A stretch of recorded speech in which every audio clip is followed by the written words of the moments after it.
ধন্যবাদ। 18 সালের নির্বাচনে তিনজন নায়ক ছিল। একজন ছিল বেনজির আহমেদ সাহেব,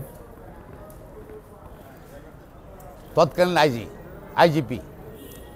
আরেকজন ছিলেন সেনাবাহিনীর প্রধান, তৎকালীন জেনারেল আজিজ। আর আরেকজন প্রধান নির্বাচন কমিশনার। দেখেন, এটা জেনারেল আজিজকে আমেরিকান স্যাংশন দিয়েছে। কি জন্য দিয়েছে, কেন দিয়েছে, তো তারাই জানে। তবে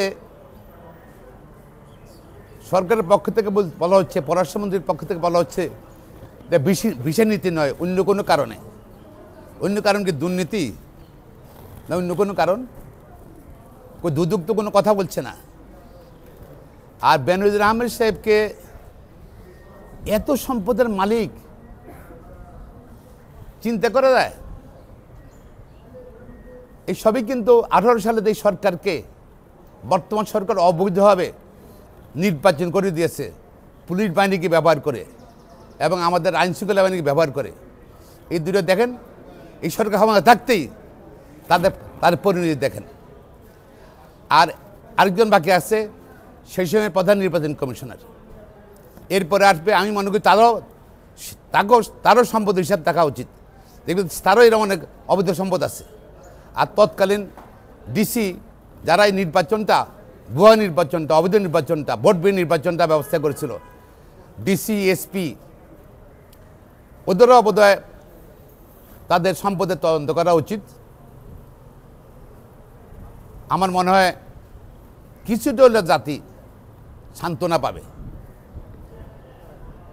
এবং বেনজির সাহেব কেন সরকারের পক্ষে এত তৎপর ছিলেন 18 সালের নির্বাচনে বা র্যাবের প্রধান থেকে থাকা অবস্থায়? কারণ সরকার তাকে সুবিধা দিয়েছে, বেনিফিট দিয়েছে। এর কাছে পুলিশ অফিসার তো এত টাকার মালিক হওয়ার কথা না, এত সম্পদের মালিক হওয়ার কথা না। তারপর আমি কিন্তু ভয় পাচ্ছি শেষ পর্যন্ত সরকার আবার তাদের রক্ষা করে কিনা। আওয়ামী লীগ সরকারের একটা গুণ আছে, যারা ওদেরকে সাহায্য করে অবৈধ কোনো কাজে, বিশেষ করে নির্বাচনে, ওদেরকে প্রতিদান দেয়। প্রতিদানটা হয়তো শেষ পর্যন্ত কি আবার তাদেরকে খালাস করে দেয় নাকি। দুদক থেকে যদিও সিজ করেছে সম্পত্তি, শেষ পর্যন্ত দুদক কি করে, কারণ দুদকের বিশ্বাস করতে পারবেন না। ইংল্যান্ডে যেরকম এই বৃষ্টি, এই রোদ আনপ্রেডিক্টেবল, বাংলাদেশের দুদকে একই অবস্থা। তারা কারো দেখেন, তারা কিন্তু ঠিক নাই, এক এক সময় এক রকম অ্যাকশানে যায়, সরকারের সঙ্গে সঙ্গে তারা নড়াচড়া করে। তো আমি মনে করি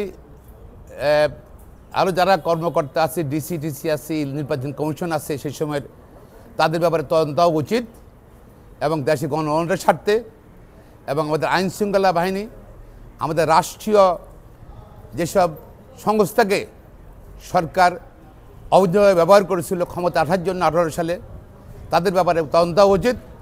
এবং 24 সালেও যেসব প্রধান নির্বাচন কমিশন সহ এবং আইনশৃঙ্খলা বাহিনীর বিভিন্ন কর্মকর্তারা যারা জড়িত আছে, তাদের ব্যাপারেও কিন্তু আমি মনে করি তদন্ত হওয়া উচিত। সবাই দেখবেন যে তারা সরকারের যে সুযোগ সুবিধা দিয়েছে, অবৈধ অনেক সম্পদ পাবেন সনামে বেনামে। আমি জানি না সরকারি ব্যবস্থা করবে কিনা, বা দুদক সত্যিকার অর্থে যদি স্বাধীন হয়ে থাকে। এবং যদি অনেক আগে একজন দুদকের চেয়ারম্যান বলছিল দুদকের দাঁত নাই, দাঁতবিহীন দুদক। দাঁত উঠছে কিনা জানি না, যদি দাঁত উঠে থাকে, যদি আমি মনে করি রাষ্ট্রীয় যেসব নির্বাচন, রাষ্ট্রীয় যে কর্মকর্তারা তারা যে অন্যায় করছে সে ব্যাপারে তদন্ত হওয়া উচিত।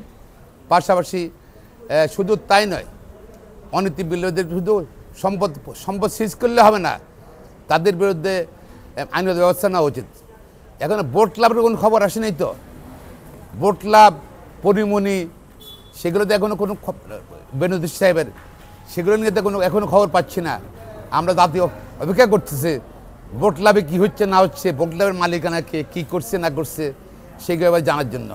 ধন্যবাদ।